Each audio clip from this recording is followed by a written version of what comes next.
Let me say something most people never hear. You are not limited by intelligence. You are not limited by resources. You are limited by ideas you have accepted before questioning them. And once your mind accepts the boundary as real, it stops optimizing. It stops thinking big. Thinking big is not a optimism. It is a discipline. It is a skill which we learn. In 1939 at UC Berkeley, a student named George Berkeley entered into the class late. He went there and he saw on the blackboard there were two questions.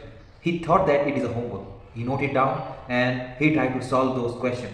First, he faced lot of difficulties. They were unusually hard. Then he tried more and finally he solved that and he completed his homework. And then he goes into class and he submit his work. Later, his professor told him the truth. Those problems were not assignment. Those were the two most famous problems in statistics which were never solved by anyone. And Dantzig was not successful because he was reckless. He was successful because he never heard the word impossible.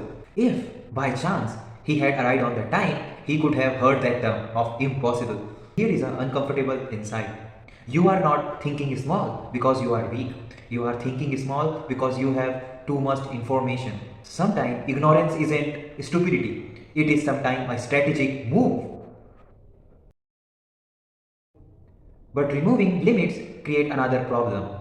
When ceiling disappear, mind become anxious because now failure feel personal. That is why thinking big required second discipline. The future is so vivid that present loses its authority.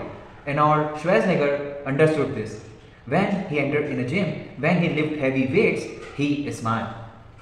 When he asked why, he said, I am not lifting weights, I am lifting my movies.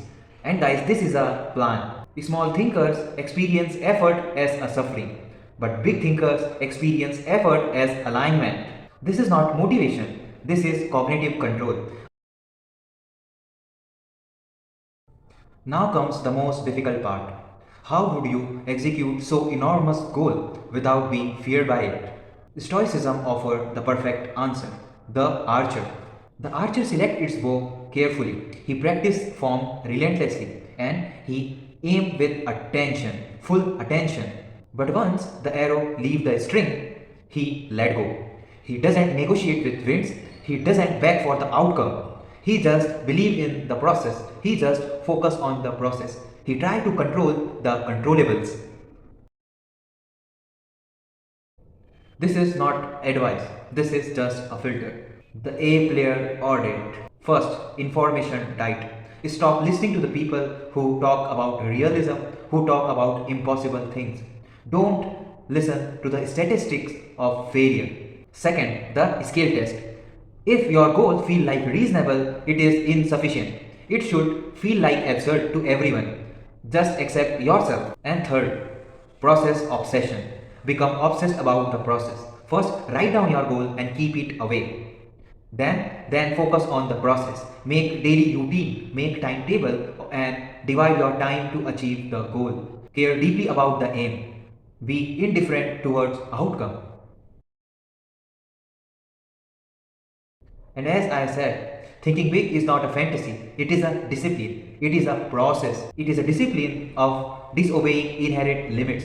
It is a discipline of working day by day on the process, on the act itself. Think big, but more important is think correctly. So that's for all today guys. We will meet tomorrow with a new concept, with a new mindset. Alok Mishra signing off.